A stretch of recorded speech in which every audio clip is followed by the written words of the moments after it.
Good morning. Today is Thursday, the 31st of August, and I'm talking about the healthy sex habit, why the SAD will make you sad in mind and sad in your genitals. So what is SAD? Do you guys know? The Standard American Diet. So that's what I'm talking about today.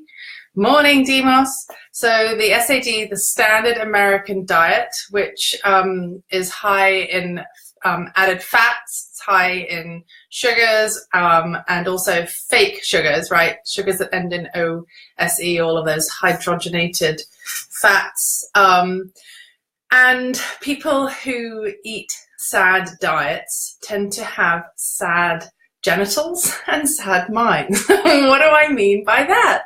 Good morning, Josh. Morning, Nicole. So the body is an amazing tool, right? But we are in a state of kind of dire crisis in the US. Over 30% of Americans are obese. We also have really bad situations with respect to heart disease, diabetes, dementia. 10% of people in Ohio, where I live, have diabetes. And a third of all calories in America come from added fats, a seasonal affective disorder, right?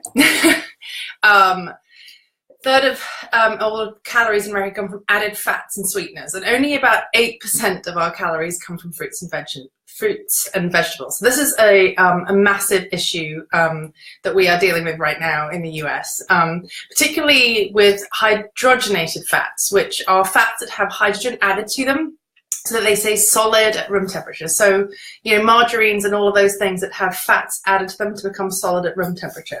I don't know if you ever noticed, right? Coconut oil, right? It varies in whether it's liquid or solid depending on the temperature, right? It's solid below 70 degrees, and at 70 degrees becomes liquid, right?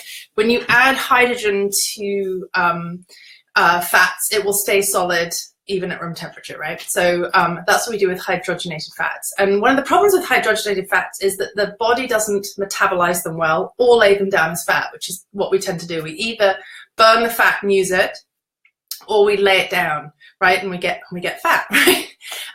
So what happens when we consume large amounts of hydrogenated fat is that it circulates in your blood and increases your bad cholesterol, your LDL. And then what this does is causes problems with our arteries. So the inner part of our arteries is called the endothelium. And it's really amazing, the endothelium, because it contracts and expands so that the arteries can, expand if you want more blood flow, right, when you're running from the woolly mammoth, right? But one of the things that's impacted by is, eating huge amounts of fat, particularly those hydrogenated fats, particularly really huge amounts of animal fats. Because what happens is that the endothelium tends to get torn up, and then it breaks down and scabs, right?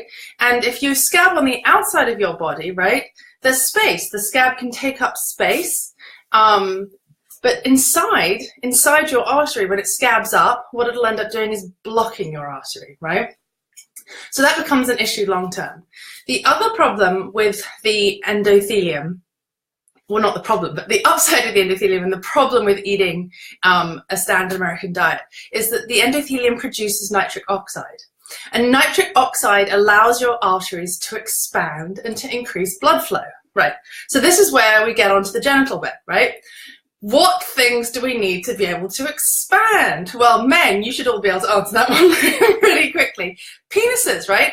You need your penis to expand with the nitric oxide, and then you need the veins to be able to compress so that the blood doesn't leak.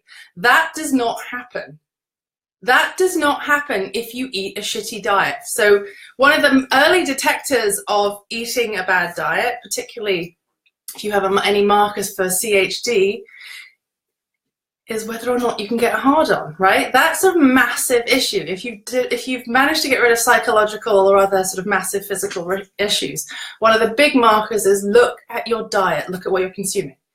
But women, this also relates to you too, because there are two things that are really vital, right? We need the blood flow in the clitoris, right, so that we can get turned on.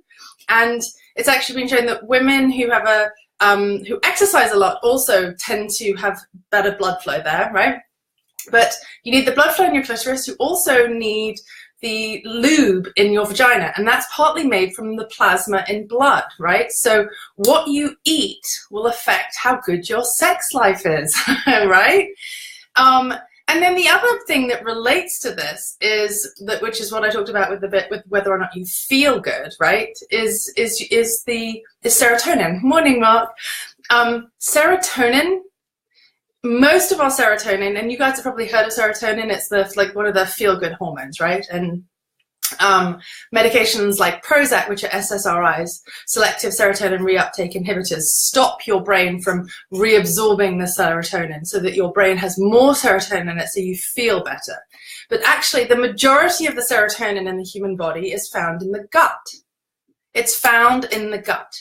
And new research into psychoneuroendocrinology, which is the relationship between, hi Zoe, between the brain, psychology, how you feel, and your endocrine system, your hormone system, right? Shows that when you change your diet, which is what people who've been practicing Ayurveda for thousands of years suggest doing when you feel unwell, you feel sad, you feel depressed, is that what you eat and how your gut functions impacts the serotonin levels, impacts how you feel, right? So this is why today's healthy sex habit talk is all about what you consume and whether you consume the standard American diet. Because if you consume the standard American diet, right, which is high in processed fats and sugars and carbs, 1/3 of your calories coming from those added fats and sugars, you are going to be in a situation where it's going to affect your ability to have a healthy sex life, and it's going to affect your ability to feel happy and be positive and engage in the day in a way that you want to, right? So, you know, a lot of people will dismiss food and will immediately start with drugs, right? You have a symptom, and what is often the approach is suppress the symptom rather than look for the underlying cause, right? So what I'm just trying to point your attention to here is when things stop working, rather than trying to suppress the symptom, try and get to that underlying cause. Try and figure out what is the thing underlying that could potentially be affecting this. And a lot of people are super leery about food. They get really wigged out about food, right? Food is something that has huge emotional connections to, right? You know, your grandmother's chicken noodle soup or apple pie or whatever. We are often brought up with very strong views about food. You know, you've got to drink your milk to have strong bones, which is actually bollocks. Most people who have high dairy consumption actually have higher rates of hip fractures and issues relating to that because it draws the calcium from the joints. And you can actually get calcium from green vegetables, for example, right? So that's one of those myths. Or you look at the American food pyramid, you know, which promotes massive amounts of protein and massive amounts of carbohydrates. We should have plants should be on the bottom of that. That's where most of our food should be coming from, right? So we are often very, you know, or we're brought up, or, you know, we're told by our mother, you know, you need to have lots of little snacks every day, right? And snacking, unless you have, you know, some particular disorder or you're, you know, doing some particular form of exercise, or maybe you're pregnant or there's some other underlying thing going on. Snacking reduces your ability to process food and move it along your intestinal tract, and you're more likely to get constipation and not to absorb so many nutrients and so on, right? So we tend to get really stuck with these cultural or familial views about how to eat and what is good, healthy food. So I'm just encouraging you to look at what you eat, look at what you consume, and think about how that can affect all areas of your life, because believe me, it affects all areas of your life. It affects your mind, your brain, your body, your blood, and whether or not you can get an erection. I'll leave you with that thought. Have a great day, guys.